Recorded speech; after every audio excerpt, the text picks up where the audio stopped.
welcome from the Ellie Sharp Museum Director of Marketing and Communications, Jenny Cochran. Jenny, good to see you. Hi, good to see you. Yeah, and you've got a lot of things to communicate today. We do. Yeah. Well, let's talk about sugaring and shearing. Okay. Because that's this Sunday.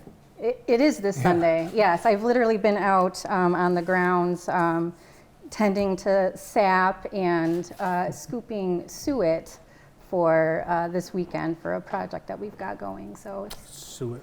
Yeah. Sap and suet. So you brought, did you bring some? I brought a couple things. Show and tell. I did. So.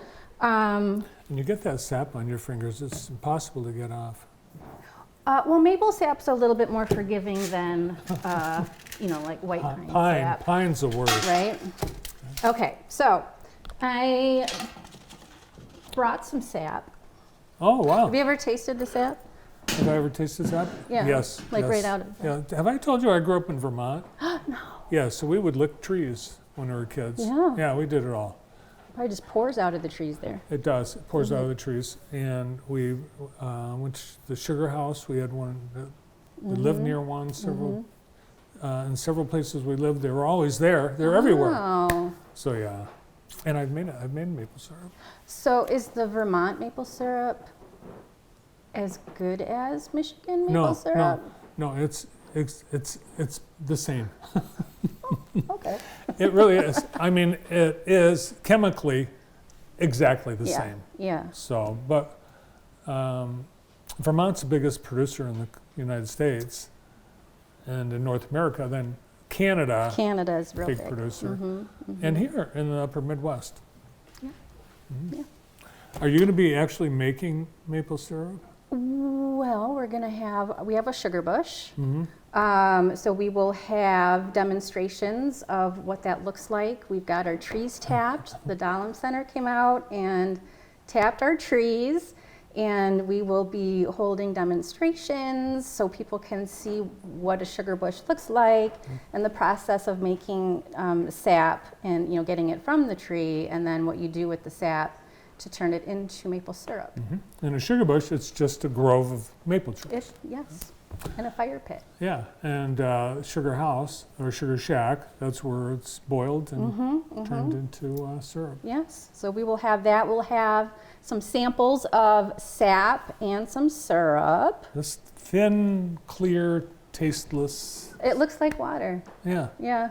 It always amazes me. Somebody back in however many years ago decided, let's bang a hole in the tree and see what comes out, and then let's just boil it until it doesn't, and somebody had to It's do amazing. It's amazing. Yeah, and it's delicious. Yeah. It is. It's unbelievable. So. It's nectar of the gods. It is. It is. So people taste the sap and they'll be underwhelmed. Yep, they'll be able to taste the sap. They'll be able to taste syrup once the syrup is made. We will have Hayes Sugar Farm is going to be out selling all of their maple products, syrups, candies, all sorts of delicious things. We will also have shearing. We've got some sheep coming out, and the MSPA, the Michigan Sheep Producers Association, will be on hand to facilitate that shearing and kind of show us what that's all about, why we do it. And then we will have the Jackson hand weavers on site as well to show what happens with the wool. And once the wool comes off of the sheep, it's processed and then it's spun into yarn, and then we make all sorts of stuff with it. And they will actually be knitting? Well, they'll be spinning. And showing that process of just, how that works, and talking about making wool and dyeing the wool. And do you knit? No. No. Nope. Okay. And that's the actual bucket. Yeah, this is a bucket that you tap the trees with. You drill a hole in there, and people, they'll use these little sticks. Yeah, we've got some spoons, some tasting spoons, and then we're going to have a couple crafts for the kids. So we've got a little bird suet cake that we're going to be making to help kind of welcome the birds back out into the warmer weather. Can you eat this? If you want, I wouldn't recommend it. No, I don't think so. Yeah. No. But birds love it. Yeah. I can attest to that.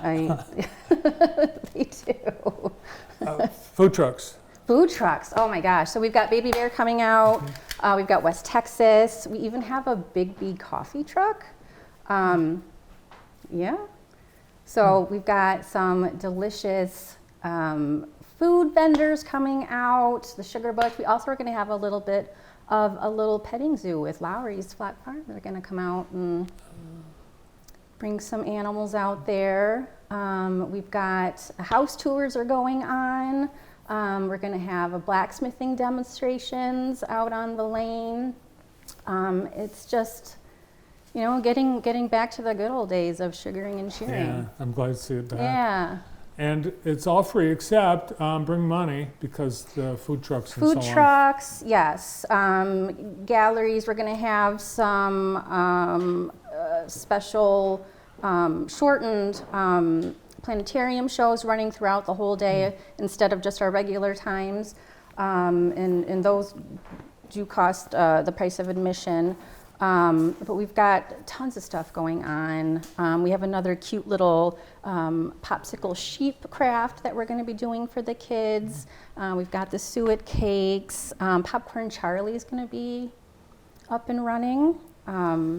That's very exciting for us. He's been kind of down and out for a few years. Really? Yes. So before the pandemic? We've had a lot of repairs, and because, you know, it's an older piece of equipment, there's special care, and you can only, you know, repair it with certain period things. And it was downtown and sold popcorn back in the 20s, maybe 30s. Yeah. That maybe not that long ago.